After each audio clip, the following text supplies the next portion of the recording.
করে নিজের হাতে এটা করার জন্য করছে। কেমনে কি হয়ে গেল? তুমি তো বাইক নেওয়ার পরে তুমি সবকিছু করেছো না, মডিফাই করেছো না? নিজের হাতে মডিফাই করেছি। যা ভালো লাগছে, যা চোখে ভালো লাগছে তাই লাগাই পুরাইটার মধ্যে। সম্প্রতি ৩০০ ফিটের রূপগঞ্জে বাইক ডাকাতির ঘটনায় বাইক কমিউনিটির সদস্যের সবাই হতবাক ও নিরাপত্তাহীনতায় ভুগছে।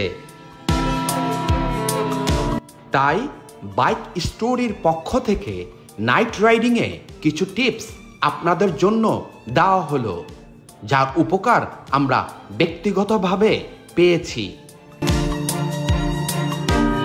১.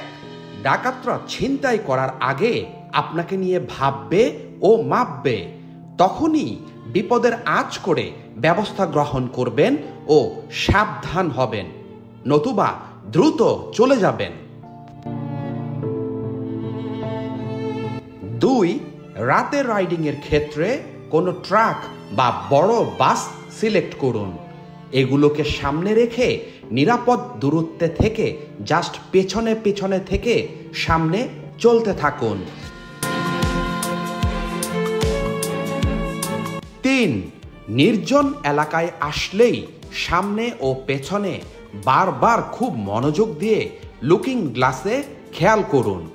কিছু সন্দেহ হলেই নিরাপদ জায়গায় দাঁড়ান বা ব্যবস্থা গ্রহণ করুন।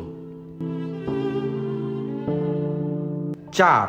বাইক নিয়ে একেবারে বামে মানে ঝোপঝাড়ের দিকে থাকবেন না দীর্ঘক্ষণ, মাঝখানে থাকুন বা ডানে থাকুন। ৫. সর্বোপরি বেশি রাতে বা নির্জনে বাইক রাইড না করার চেষ্টা করুন ও সেফটি গিয়ার সাথে রাখুন। ধন্যবাদ।